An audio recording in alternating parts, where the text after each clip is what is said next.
Improv. I'm Gerald, and I'm from Tulsa.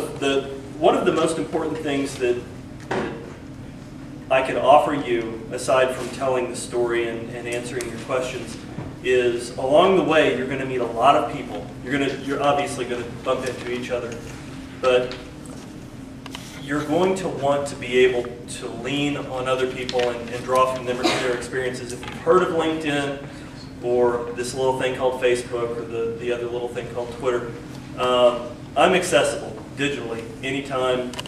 Got all of the requisite devices and things like that. So if you need anything at all, aside from cash, feel free to reach out. It's one of those things that I've found is a truism in the entrepreneurial community, is that you're only limited by how not timid you're willing to be. There's no question too big, too small.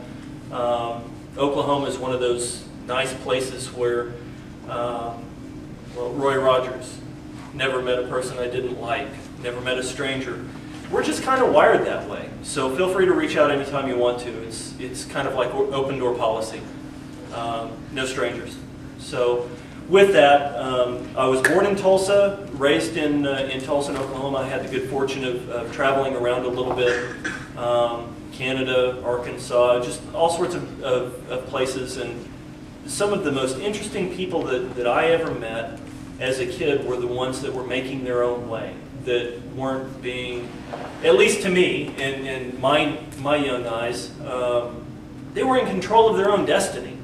And there's a lot of stuff that goes on behind the scenes that you just don't get to see, all of the turmoil and things up here that would scare the crap out of me now if I knew what all was involved.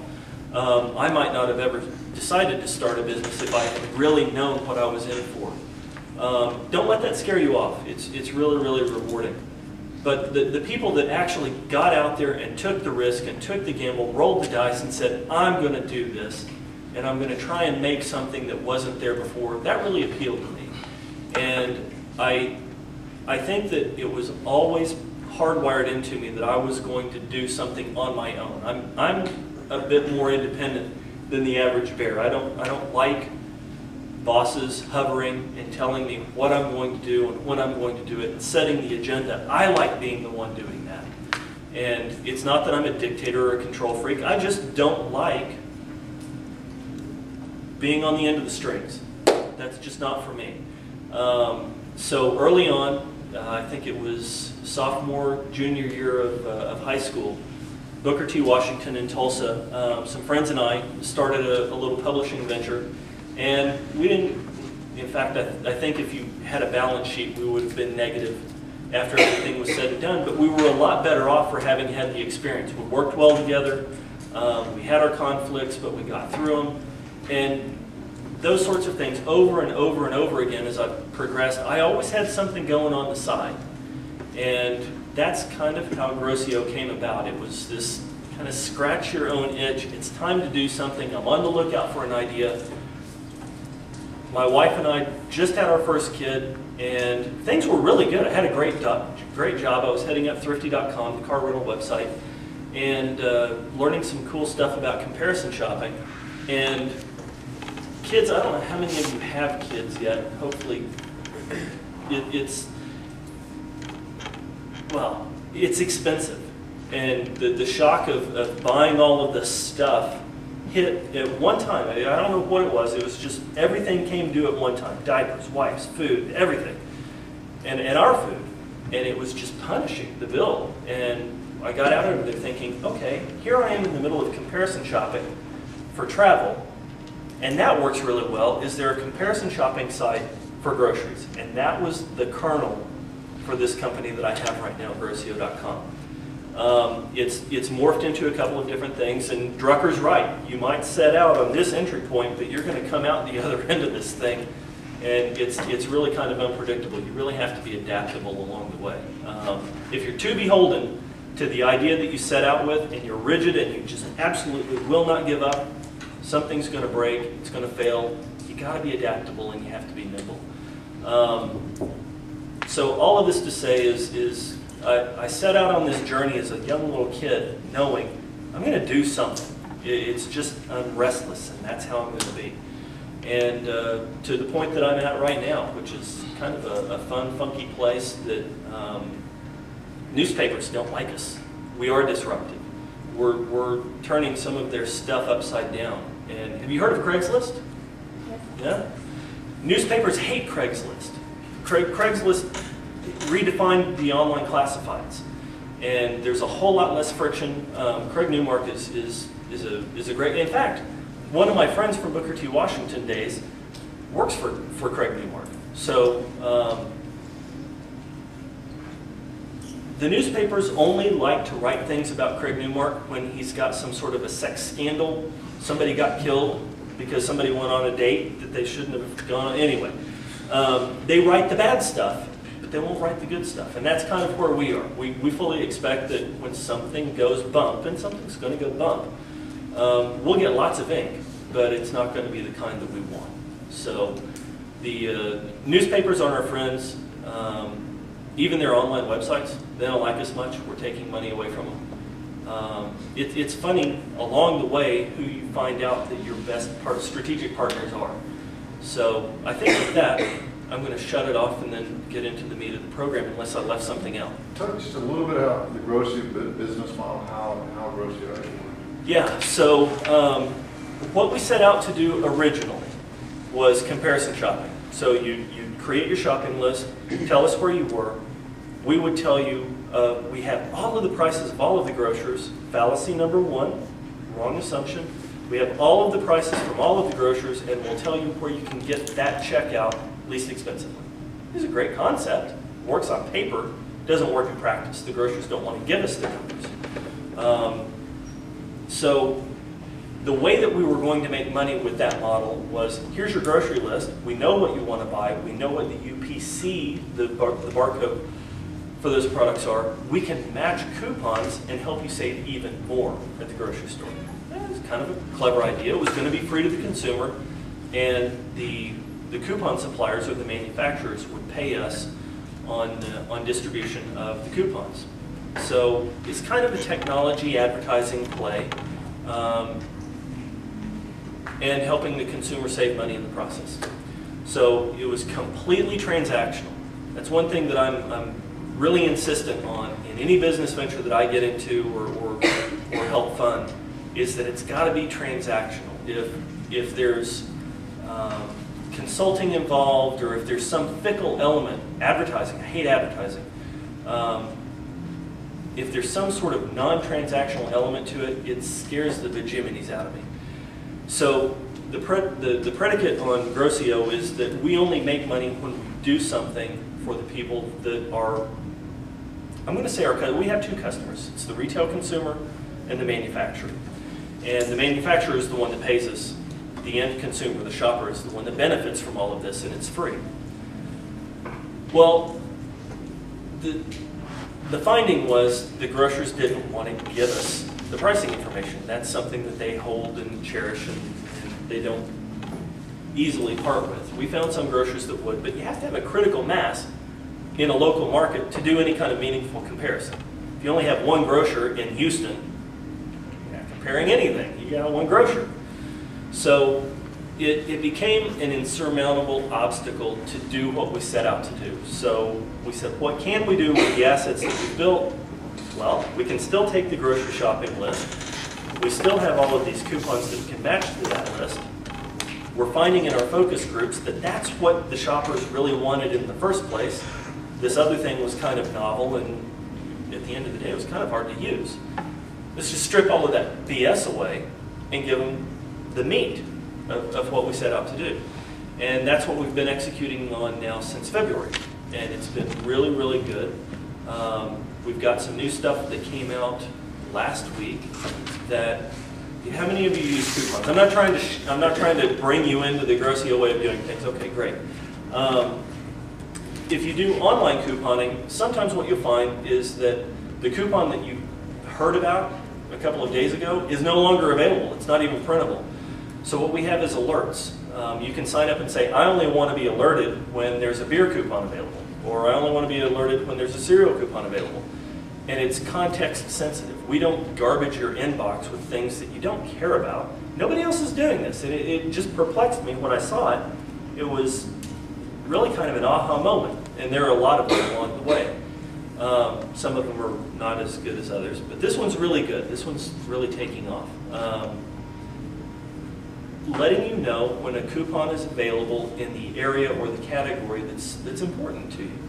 And making sure that that connection is pretty much unbreakable between us and the consumer. We're doing something nobody else will do, and we're tailoring it to your specific needs. So that one-to-one marketing that we were talking about, it's pretty powerful stuff. If you can figure out how to establish that with your market, you're good to go for a while. It's gonna be hard. You have some high barrier to entry for somebody to come in and take your customer away from you.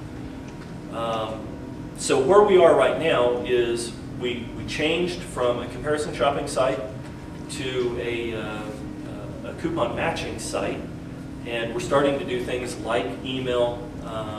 Messaging is ahead of us, so SMS and that sort of stuff is ahead. So if we sense that you're someplace that we know has a sale, we're about to get really close to the grocer again.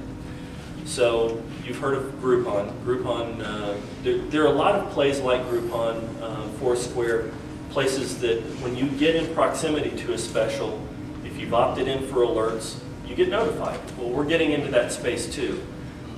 It's a whole lot easier being second or third to market than being the one that charges in and takes all of the arrows and learns all of the hard lessons. So we've stepped back from that pace of innovation and said, okay, what's really working out in the space, and how can we improve on it and deliver it better, quicker, and maybe more meaningful? So I sign up for your service. Yep. It's free to me. And if I get coupons through Grocio, Yep. and use those coupons, you then capture a little bit of that saving back from Procter & Gamble. That's right. Okay. Yep. Everybody gets that? That's how simple this whole business concept is. And there are a ton of businesses that you can do similar things with on a transactional basis. Okay.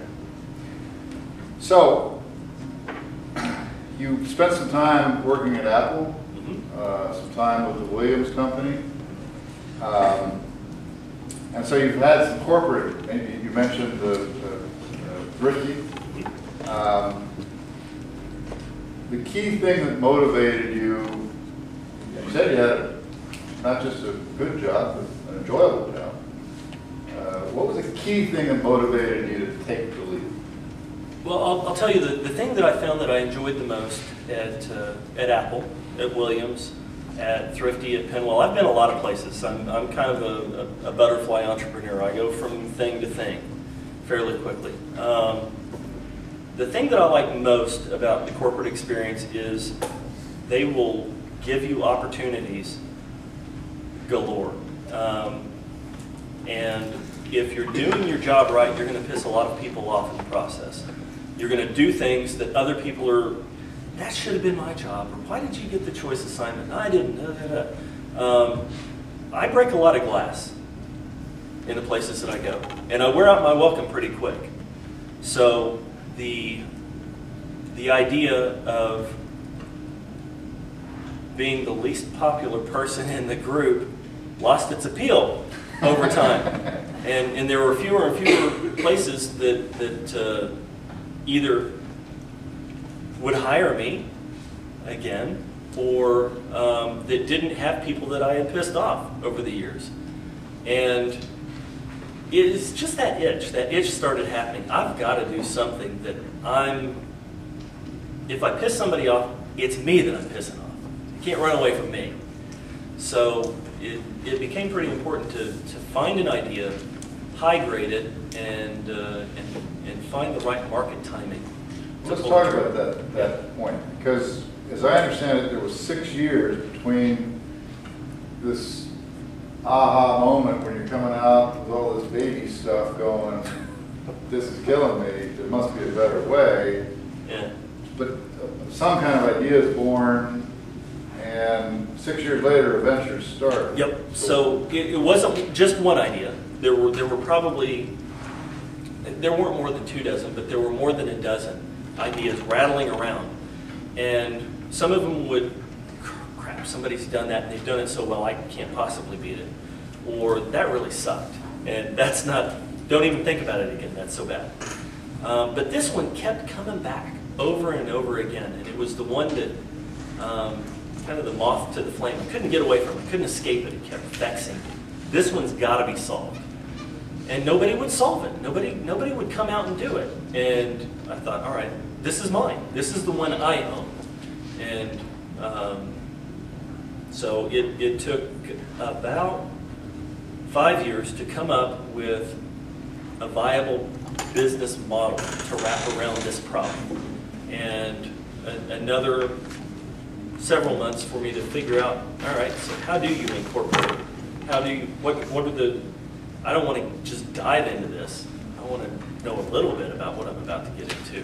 And this program didn't exist, so I had to do it the hard way. So yeah, it took about 6 years, 6, 7 years. So if we sort of go back to that time, the 6 year, how did you know you're ready to go? Wow. I just got sick of thinking about it, I think. And either fish or cut bait. Do it or don't do it. Here's the dilemma, here's the fork in the road. Very binary, yes, no. And for me it was, if I don't, I'm going to live with some regrets. So. And what's happening on the home front? It's a wreck. It's a mess. It's very messy being an entrepreneur. But did they want you to? They couldn't stop me. It was like the Orient Express at full tilt speed. Once it got stoked, it was not stoppable. Okay. So during that time period, the evolution, the formation, the refinement of the business model, you're still working at your day job? Mm-hmm. And so this has taken how much time of your time? Well, the day job at the time was 7:30 in the morning until 5:15. It was kind of your corporate thing. It was sales and marketing manager at this not-for-profit in the energy industry, and I would travel quite a bit. We'd go overseas, do trade shows, that sort of thing. So it was very much on the side, right? In the off hours, when the kids are asleep, on the weekends when I should be doing other things, and it was ripping a lot of stuff apart. And there was one moment when it became, the pain became so acute that it was obvious something's got to give. And when I won the Spirit Award, the Entrepreneurial Spirit Award in Tulsa in 2008, my boss found out what the hell I was up to in the off hours. And it Spirit Award is a competition in Tulsa sponsored by Spirit Bank, where people present business plans and come and pitch their plans, and you won that. Yeah. While working a day job. One top prize while working the day job, and my boss greeted me at the door. The following morning, I was on the news and in the newspaper and all of that sort of stuff. Great big grin, holding a $30,000 check, and Jim looks at me and he says, "So, where were you last night?" It's kind of tough to escape all of that, and I could tell right then and there the dynamic in the office had completely changed, and it was just a matter of time. The shot clock was ticking. It didn't take long. Yeah. So, as we're getting close here to a start, Yeah. and you're refining this thing, your friends, you rubbing it up against them and getting support, or they look at you like you're crazy, or? No, I had a lot of encouragement, friends, family. The nice thing about getting a bit of of early press and such, we packed on a ton of registrants to the site in very short order. It hadn't happened to us before. It was one of those moments. It was like an Oprah moment. You just get swamped with registrants. Crap, this is a business. And the encouragement from the rabid support of the shoppers that were registering, yay, go, cheering on. That was fantastic. So more than anything, it was the market response to what we were up to. I couldn't care less if my friends thought my friends have thought I was nuts for a long time. So having the adulation of my core market, that was redeeming. That was great. So before a class, we talked a little bit about risks. Mm-hmm. And it sounds from some of your earlier comments that you now realize a bunch of things you didn't know Sure. when you started the business. Yeah. In retrospect, how risky was this thing to pursue? Oh, not very. There are a lot of, in hindsight, 2020, right? There are a lot of things that I would have done faster, maybe a little more decisive, less laboring over, do I have enough information to do really what I want to do? At some point, you have to do something. Just do it.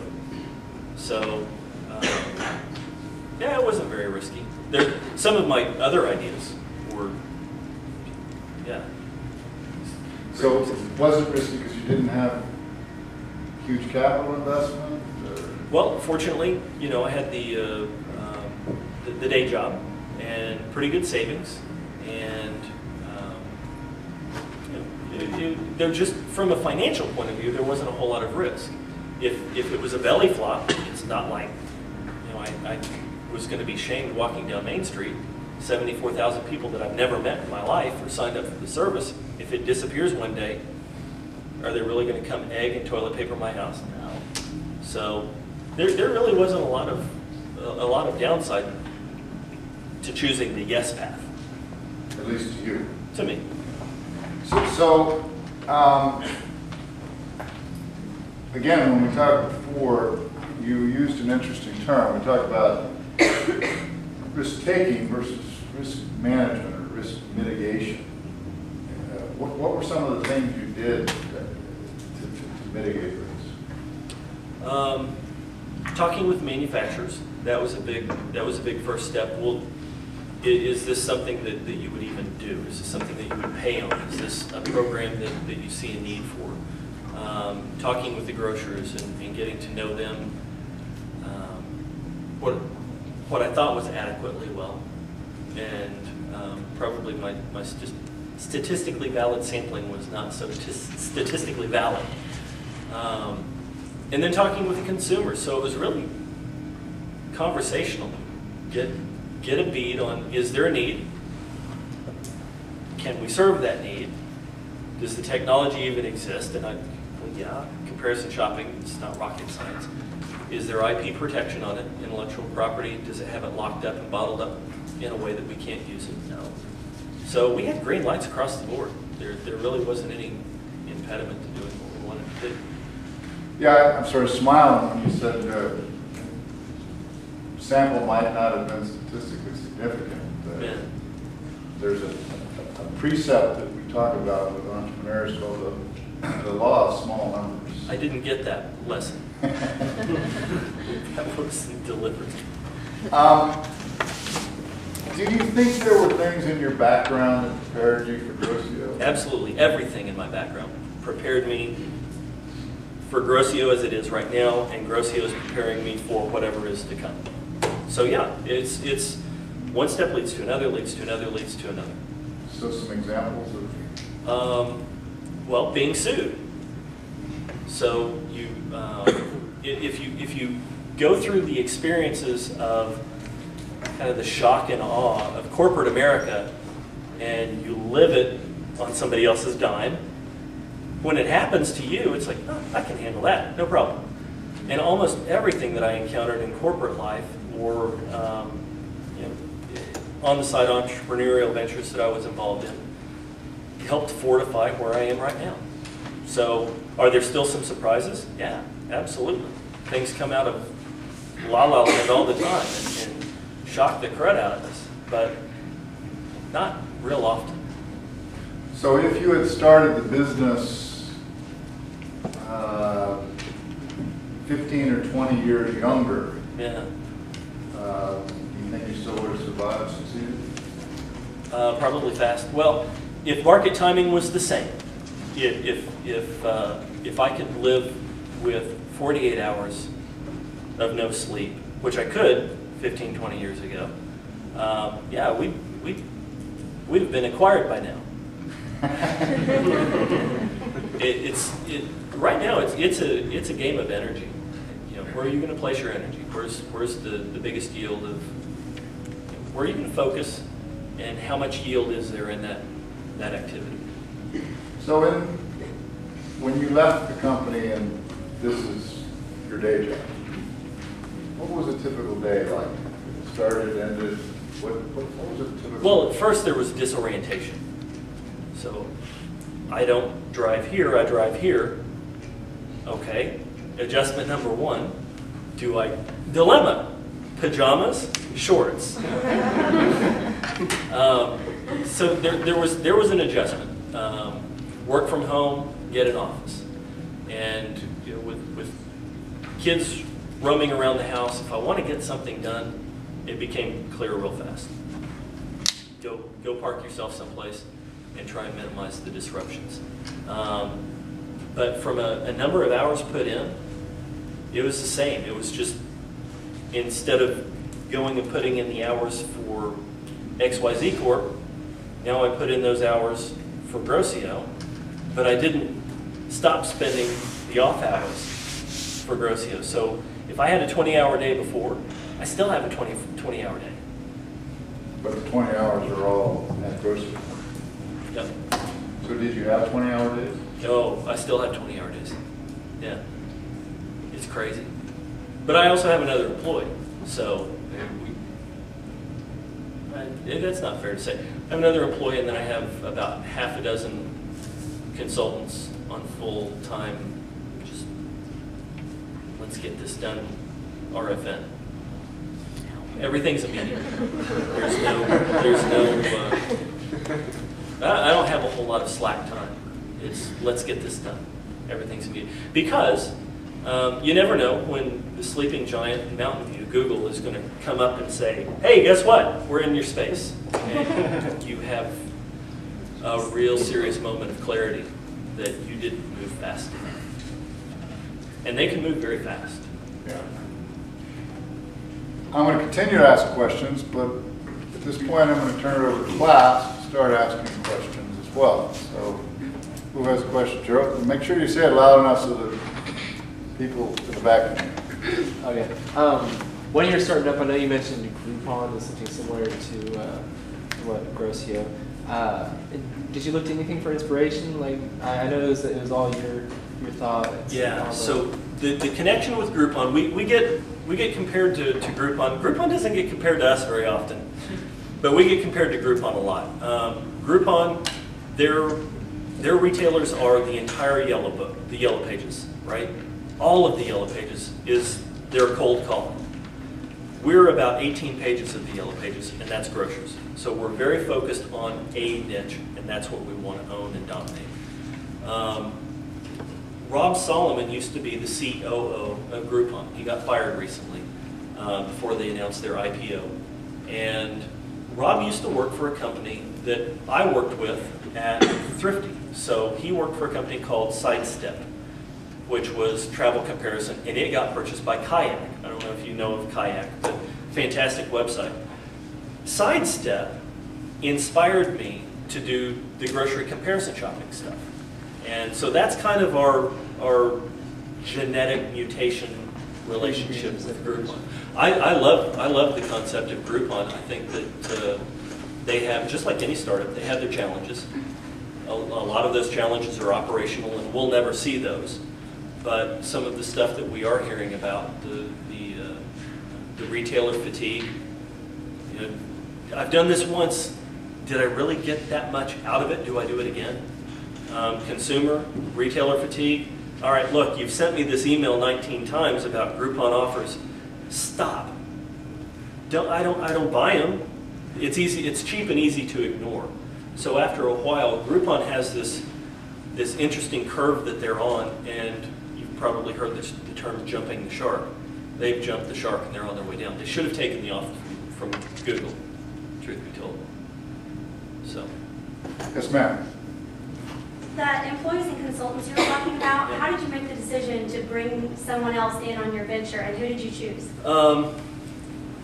One of the nice things about working for corporate America and being one of the army of middle managers is you get trained a lot on how to hire and assess people's skills. And all along, I was of a mind to not try and bulk up and have a central office where everybody herded their asses in and sat down at tables and worked on inspired work. I was always of the distributed model. Some of the companies that I admire most, 37 Signals and some online sites, that they don't care where you live. Just get the work done. So I knew, one, that's how I wanted to work. I also wanted to be able to reach out and get the right talent at the right time and use them for that particular role and then release them. So I also knew that I didn't want to have full-time people occupying roles that maybe I was using, maybe underutilizing. You know, idle talent sucks money as fast as anything. But fortunately, it turned out with this latest iteration of the company that I really did need a full-time person to not only just bounce ideas off of and help high-grade things, but get things done that weren't getting done. And at my previous job, there was this phenomenal lady. We traveled the world together, and she just got stuff done. She was very adaptable, unflappable. We would be in the Middle East, and she's a pretty large, intimidating lady. I mean, she can get in your face and scare the crap out of you. And she didn't take any BS off of anybody. So I knew if I wanted somebody on my team that could stand up to me in a situation where I was making the wrong decision, this is the type of person that I would want. And she became available. The company started downsizing, and she was one of the people that they got let. I don't know why they decided to let her go, but it was my game. And we've had fun for the past, I think it was just before April 15th, tax day, that she hired on, and we've had a ton of fun ever since. She's fantastic. The consultants, as consultants go, they come and go as the need arises and wanes. And lately, most of the development work that we've been having done is offshore, and it's super high quality work. So if you're willing to have things done out of sight and trust that they're going to get developed and done on a schedule, Skype is the most phenomenal invention of my internet age. Being able to connect with people while I should be asleep, while they're toiling away, and seeing it, and them whiteboarding stuff, it's just magic. It's fantastic. So the workforce is a peculiar problem, but that's the way we solve it. Are you seeing other examples of what he meant by managing risk as opposed to taking risk? Work from home instead of the fixed expense of an office. Uses consultants instead of hiring a program. That's all risk management as well. Next question. Yes, ma'am. What did you do to prepare yourself to start your own business? I didn't really require a whole lot of preparation. My wife did.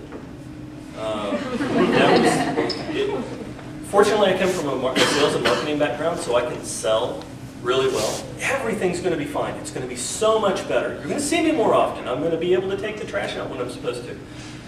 You know, all of those sales skills came in really. This is what I want to do. You can't stop me from doing it, just accept it. I mean, that's really what it came down to. Oh, this is being filmed. I was just... crap. The genie just got out of the bottle. So I didn't really have to do a whole lot of preparation. I'm pretty impulsive.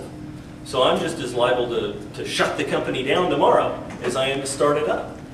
I mean, you don't want to put me in a submarine. I'll do all kinds of crazy maneuvers and make the people following us insane.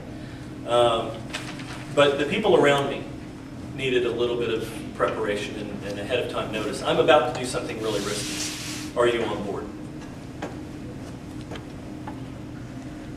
Yes, sir. When starting up a new business and leaving your job, where did you find the funds and finances to? Yeah, great question. Did you hear that in the back? The initial funds, we've had this discussion before because it wasn't a second mortgage, it was the 401k. My 401k, the one that I had well, two that I had from Williams and Thrifty, was a nice nut. And I liquidated the thing, and that's how we started. Again, consistent with my past, it pissed my wife off. Bad. She's probably still mad about it. I don't know why I look at the camera. It's guilty conscience now. So that was the initial funding. Friends and family. So I approached friends. I really believe in this so much that I liquidated my 401k. And would you give me some money too? No, no, no, no, no. But my dad, interestingly enough, is the person that ushered me around to all of these people, my uncle and people far and in between, that he just had an entrepreneurial itch that he never scratched. And he said, yeah, I'll invest. And from there, it became the Spirit Award. The state of Oklahoma has a matching equity funds program called TBFP, operated by a group called OCAST. Lots of one thing that you'll get used to is the alphabet soup that is entrepreneurialism. Lots of letters that I couldn't tell you what the meaning behind them are. It just translates to a dollar sign. So they matched a lot of the equity that got put into the company. I started it by and large, on other people's money. And about this time last year, we closed $1.3 million worth of outside equity venture investment in Tulsa, Oklahoma. Investors in Tulsa said, we're going to plunk our money down into this. So how many of you have heard of McNally's? Yeah. The people that invested in McNally's invested in Grossio. So it's a fun story. So do you still have no retirement? Yeah, I'm working it right now.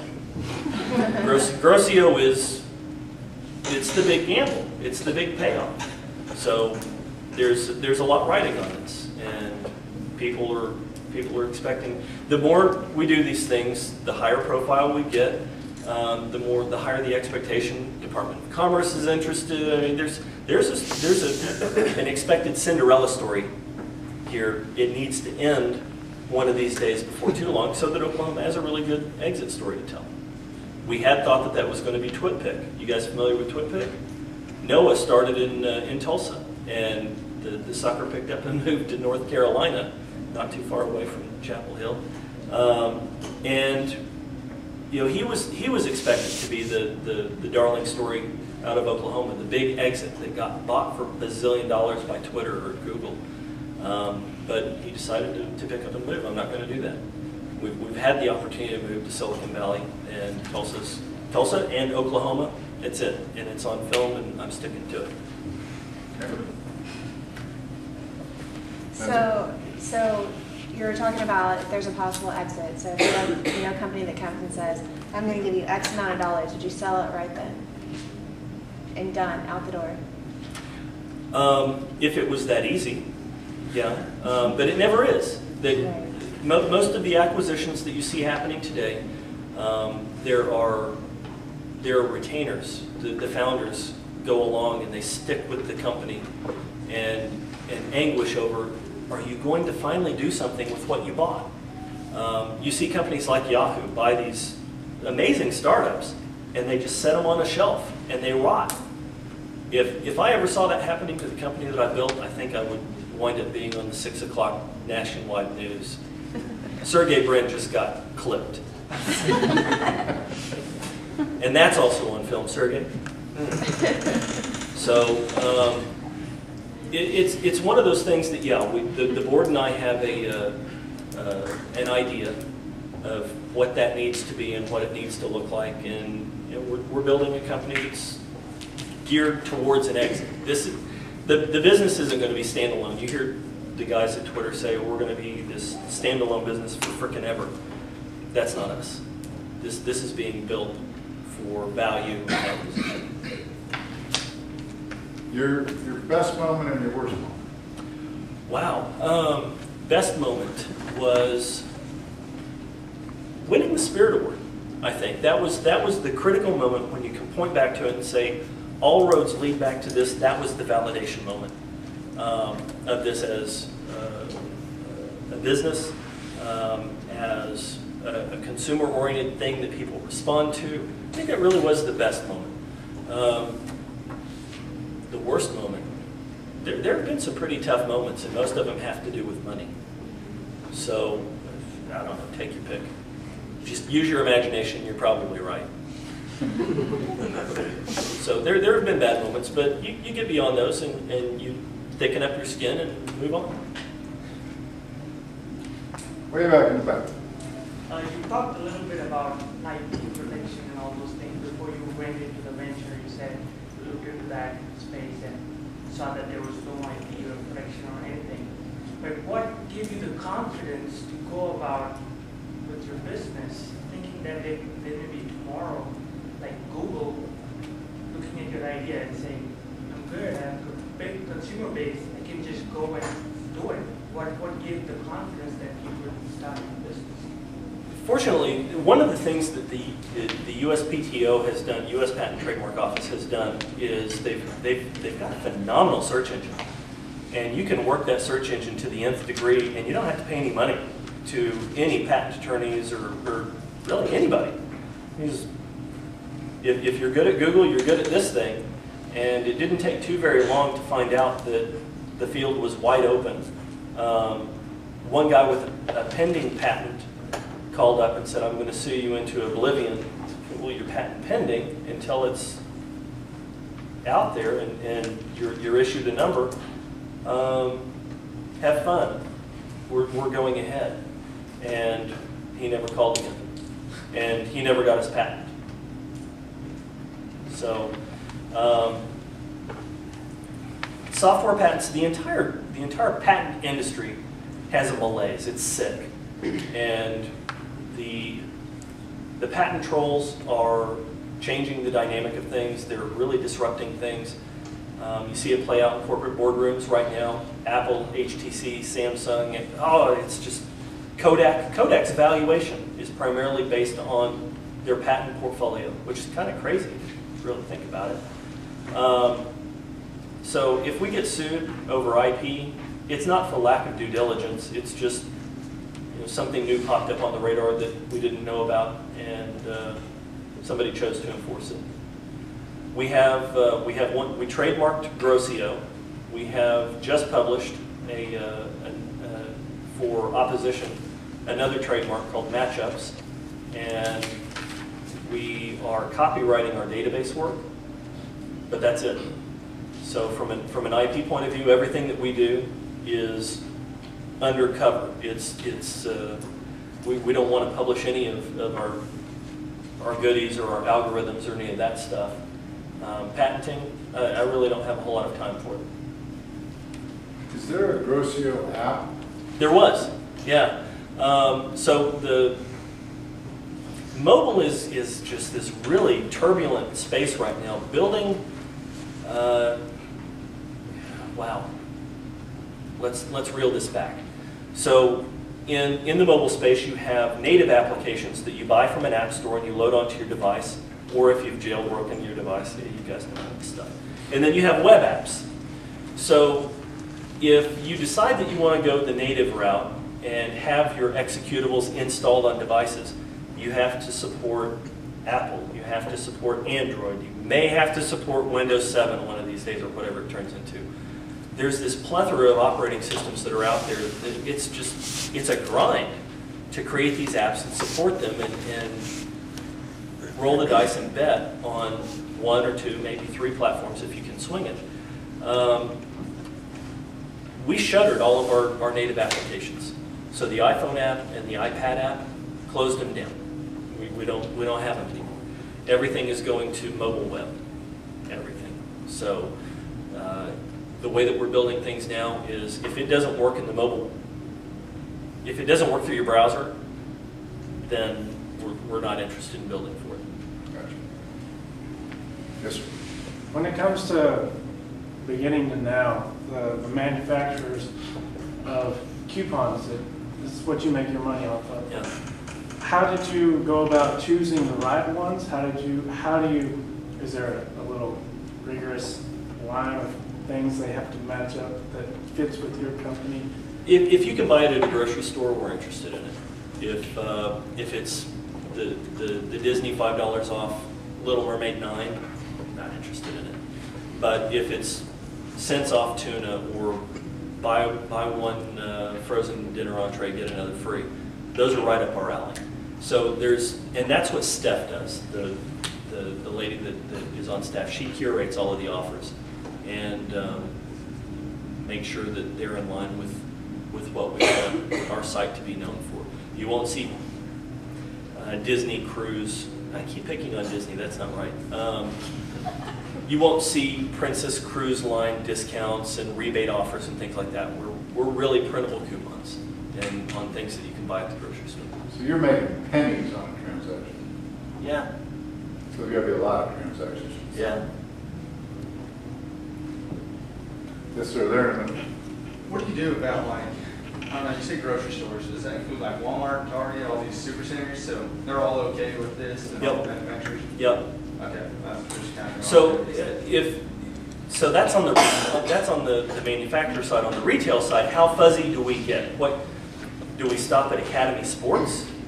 So as fuzzy as we get, you do have the super centers, and those fit in neatly, but only insofar that it's the grocery items that we're making offers on. It's not the sheets and the towels and the pillows and all that stuff. But we don't do Sears. We don't. There are certain retailers that we just absolutely say, you've got to draw the line somewhere, and this is it. And if you can't buy a can of soup there, it's not gonna fly on our site. At least not right now. So are you nationwide or are you just Oklahoma? 333 cities. It's pretty crazy. Victor? When you're starting a business, how did you assign your time in terms of the planning and the doing? Because most businesses, we focus a lot on the business plan and the documents that we forget to act. Okay, so you're asking for another moment of truth, and this is going to be on tape. So what I'm going to tell you is a lie. I spent a ton of time planning and a reasonable amount of time doing. In actuality, I spent just enough time planning to win the award. And everything else was doing. So talk about the role the business plan does or doesn't play in your end. Yeah, I am a firm believer in business plans. Another moment of clarity, honesty. I haven't revisited the business plan since it was written. A business plan is a fantastic magnetic north for your business. So are you headed in the right direction? But magnetic north moves around. If you know anything about the earth and its stuff, it shifts. So our business shift, right? What we set out to do fell out from under us. So, oh crap, veer off. Magnetic north moved. And no business plan can anticipate that. You can't fully anticipate every possible nuance of what could happen to you. You'd go nuts. You'd go work at McKinsey and get smart that way, because that's what they do. They anticipate every possibility and charge you out the yazoo for it. I'm just not wired that way. I've got to go. It's time to stop. And it frustrates Steph in the office. I'm so impulsive, I'll just go off and do something. What the hell have you done now? Isn't it cool? Yeah. We're going to change it up quite a bit, though. So I like business plans. I especially like reading them. Other people's business plans. The ingenuity and the creativity and the innovation that's out there, and how did you choose to solve the problem? I'd rather read a business plan than a resume. That's kind of sick. But it shows me a lot of the thinking of the person behind it. A resume doesn't do that. Gerald was a judge in the Riata Business Plan competition, and I believe the winning team was represented, Lindsay here. So, you know, not to bias you, I mean, you're going to get a well-rounded perspective on a lot of this stuff. That's just my value system, right? For what it's worth. Good. You spoke a lot about the internet, how much it's helped you in Skype. Did it ever, as you were saying, did it ever scare you that things could go too quick, or like could get out? That'd be a great problem to have. That I think in my role, what it comes down to is how quickly can we hire people to step up to the problem of growing too fast. And right now, with an unemployment rate of where it's at, finding capable people is really as easy as going to LinkedIn and seeing who of my friends are unemployed right now, and are they suitable for the task at hand, or do they have, by way of their extended network, people that are underemployed that are good at what I need right now. So the internet's fantastic. It's like a big cheat sheet. It's phenomenal. Love it. Couldn't live without it. Yes, sir. You said you always had like smaller ventures on the side. Yeah. How many different markets do you kind of dip your toes into before you found your niche? All of them. It's I don't know. I don't know. I think I'm just going to have to settle on that. I don't know how many it was. It was a lot. I've tinkered with a ton of stuff and found out that I was bad at a lot of them. So. Did you have any role models? Sure. One of them just resigned from Apple today. Steve Jobs. I mean, he's just kind of the quintessential wackadoo that thought some crazy thing up and made an entire industry. But he had his partner Steve Wozniak and the patient, brilliant one that made the dreams viable and work. Yeah, tons of them. And almost all of them are people that shunned the people that would have told them, "You're nuts. What are you thinking?" I love creative people. People that why would I color inside the line when there's all this other paper over here? I gravitate toward those people a lot. They're in the middle. There are a lot of people in the middle. You've had your hand up for a while. Do you have an exit strategy for your company? Sell.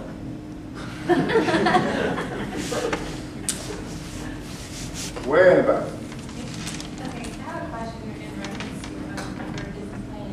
How you go about, because groceries, I mean, there are a lot of grocery stores out here, there are a lot of buyers who buy from grocery stores. So how do you go about assessing the processes of the buyers or the buyers' behaviors in order to understand how to retain or recruit new customers? That's a good question. The right now, God,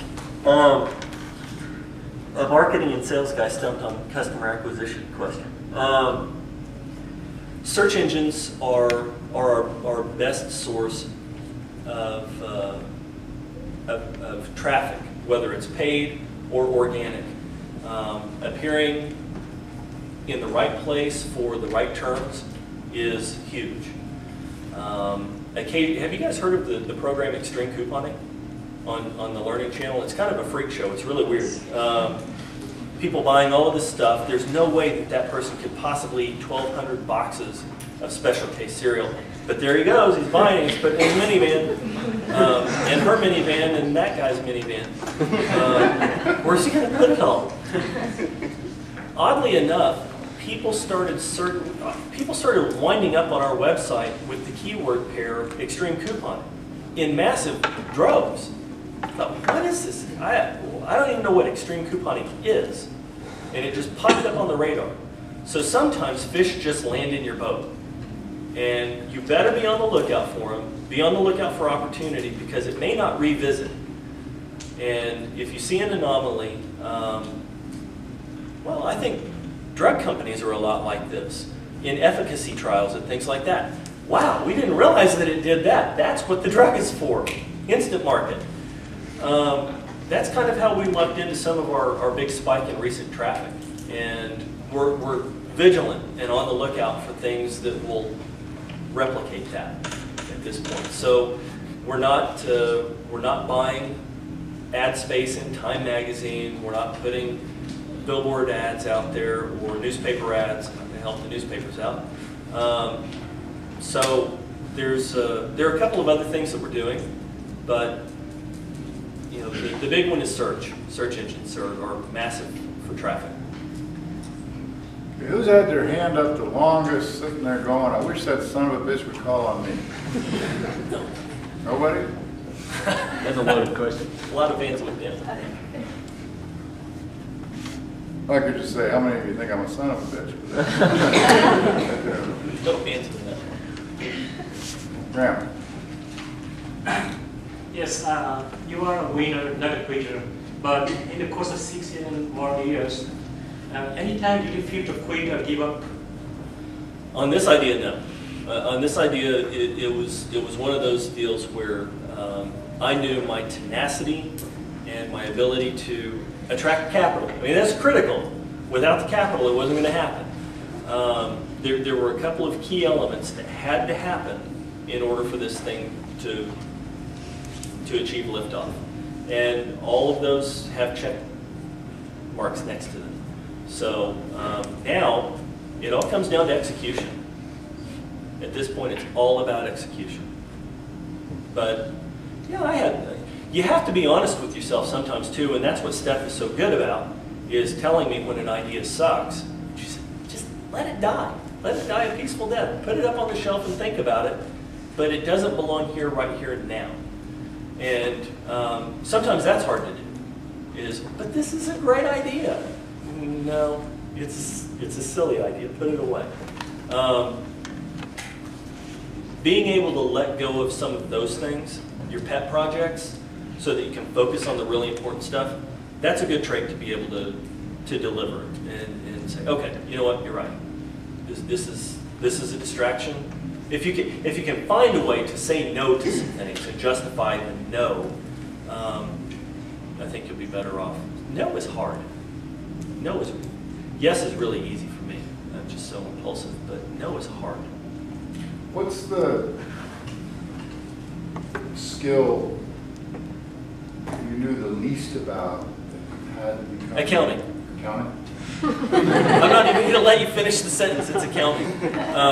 And my accountant will tell you it's accounting. My wife will tell you it's accounting.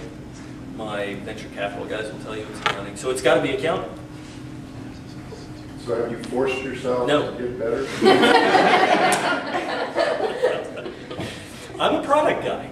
And that's, a racehorse just wants to run. A product guy just wants to do product. And sell and do what that person's good at. And why do I want to get good at accounting when I've got accounting people to do good things with accounting? Just tell me what it all means.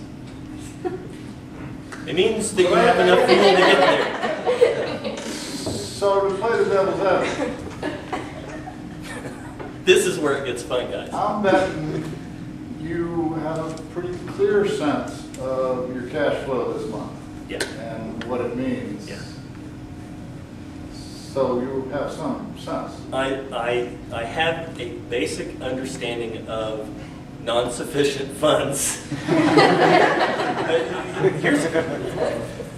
All right, I'm gonna obscure. Look at that. That's rare. That's rare. This is magic, and I'm going to cover up some numbers because I don't know if you have an HD camera. That's what keeps the company going. Everything that I do is, I just got a checkbook for the first time 2 or so weeks ago. Everything up to this point, look at me like, everything up to this point was on the card. It was on the debit card. Everything. That's nuts. Do you think that Steve Jobs operates Apple off of a debit card? No. But right now at this stage, it doesn't need to be more complex than that. And I know at all times, because it's a debit card, not a credit card, I know exactly what's in the account. It's cleared. So it doesn't need to be more complex than that to me. I know what's coming in, I know what's going out, I know what our burn rate is, and how much runway we've got. All's good. So, when you wake up in the morning, what's your biggest fear? That I'll wake up in the morning. That I'll wake up in the morning before the kids. Because I actually get about 2 hours of productivity in before the house ever wakes up. If one of the kids is awake, it's this or that or the other. And I don't mean that in a derogatory way. It's just, I hope I wake up before the kids so I can get sneak these extra 2 hours of productivity in. I worry about lots of other stuff throughout the day. Are we gonna deliver on this particular development milestone today? Is definitely going to come back in for another day? Yeah, tons of stuff, but I don't worry about my ability to show up. Even if I'm coughing up a lung, I'm golden. I'm there. Well, the iPad is over there. I can operate the entire company off of that iPad. You don't live in fear of Google or whomever is going to happen. No. What's going to happen is going to happen. My whole thing right now is execute as freaking fast as we can, so that I don't have to worry about that. And we're doing that. We're sub-light speed. We're moving and grooving. It's great. Yes, ma'am. You said that you haven't taken out ads in Time Magazine or put up billboards, but what marketing strategies are you using, and have you employed social media? Social media is going to be huge, but until we get the product mix right, at some point you'll probably talk about product mix in some of the classes and things. You want to make sure that the online offering or the technology or whatever it is that you're bringing to market is entirely reliable. And if you draw a ton of interest back to the product before it's fully cooked, people are going to, that's nice, and wander away and never come back. Or worse, tell their friends, wow, that thing really stunk. Don't do that. That was no good. So we're real careful right now to not utilize Twitter and Facebook to full effect. Once we have the product right where I want it, then the lid will get cracked off. It is just go haywire. So the tens of thousands of people you had on the system when you made this strategic redirection, 74,000 people right now. They all have migrated with your value proposition? Yep, yeah. For an online company, getting people to trial your product is huge. You want to be able to have, from a permission marketing point of view, the opportunity to recontact them and haul them back in. So you see sites do this all the time. They send an email message or an SMS or something that gets you to come back and do whatever it is that they want you to do. So we have a really good email marketing mechanism that we use to alert people you've got something new that you want to see. And those typically go out, the coupon alerts go out on a daily basis. So if you signed up and said, I want to know about canned soup coupons. If we had a canned soup coupon, a new one, come out every day of the week, you would get an email every day of the week. But let's say it only happened 5 days out of the week. You'd only get 5 emails and we wouldn't bother you the other 2. So we only bother you on your terms. And that's working really, really well for us. And I think judging from the dashboarded metrics that we watch, to do it any other way would probably cause an awful lot of abandonment. People would just they'd get fatigued from the barrage of emails. Yeah, I can see this whole niche market of fraternities and those beer coupons. Yeah. Questions? Jamie? You talked about like working out for your debit card and stuff. Have you had cash flow issues, and if you have, like, how did you deal with that? Yeah, I think it was a newspaper out of Canada that they solicited a lot of entrepreneurs, and they asked for disaster stories, and we were in the sub $1 balance range. At one point, it was making me have kittens. It was bad. I was terrified that was the end of the line.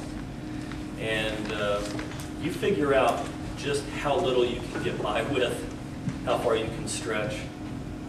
A little bit of gas that you have left in your car, a little bit of everything that you have left that you can possibly squeeze in there, and still get it done and survive. And those, for an adrenaline junkie, that's kind of a fun period. Is wow, we survived. We survived. Don't want to do it again, but yeah, there were some pretty precipitous times that you just go, how are we going to make it? And I'm sure it's going to happen again one of these days. If not with Grocio, then some other startup. But I've experienced it, and I know it's not the end of the world. It might be the end of the startup, but yeah. Did it happen for like long periods of time? Or was it kind of a month? It felt long, but no, it wasn't. It was tense, and it was lonely. all of the adjectives and words that were up on the screen. Okay, so in weeks to come, the host teams will do this, but I'm going to do it right now. I'd like you to tell me 5 things you learned. Not 5 interesting things Gerald said, but 5 things you learned. Who's got one? You can have a great idea, but at the end of the day, it's all about execution. Have a great idea, but at the end of the day, it's all about execution. Is that correct? And in fact, I prepared 3 slides that I was going to bring, and execution is everything. Ideas are cheap, execution is everything was the first slide. Okay, good. Another key lesson learned. Victor? In this, like, with what's happening around us, you don't need to make things any more complicated. Just keep it simple. Like with this debit card. Like with this debit card. Okay. Yeah, so that's good. Yes, sir? You definitely have to put in the time from the 20-hour days, continually going on to the 20-hour days nowadays. You can't mail it in. Yeah. Got to put in the time. Good. Lindsay? It's actually kind of goes along with his finding the best place to place your energy. You know, what's going to be most beneficial for your company, what's going to be most beneficial for you personally, and how are you going to succeed? Yeah, I would, this is just kind of the place that I'm at. I wouldn't say personally, I'd just say for the company. My life work balance, we didn't talk about that. We did last time. Ruben nailed me on it last time. Life balance is all out of whack. So if there are traps, you'll get into these, hopefully. But yeah, high grade the places that you're going to place your time, because that's the only thing that you have a finite amount of. So you know the life balance is out of whack.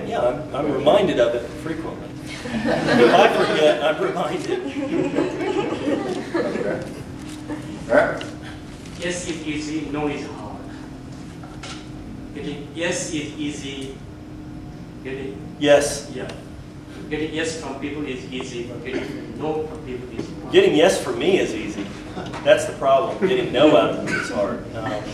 I'm guilty of trying to do and foster too many things, and hoping that some of that stuff flourishes. But in reality, there's only so much time, and you can't have all of these 19 dozen programs out there when really you ought to focus on 3 or 4.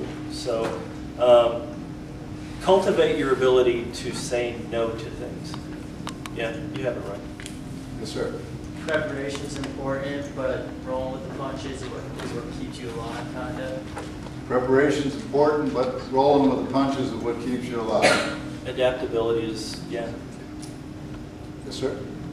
Use your resources and your network and find the most qualified people to help. Right on.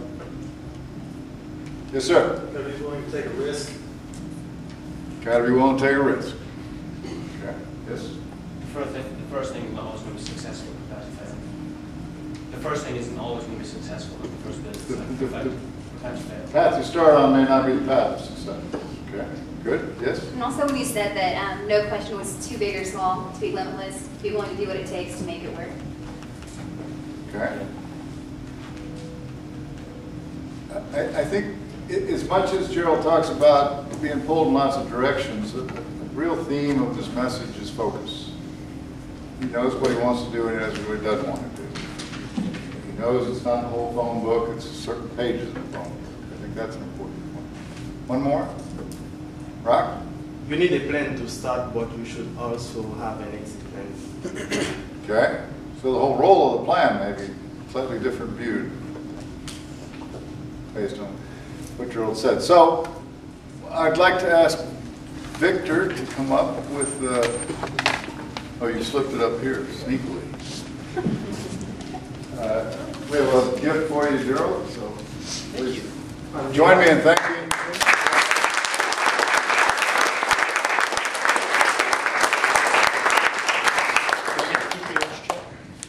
Sure. Yes is easy. Did you enjoy that?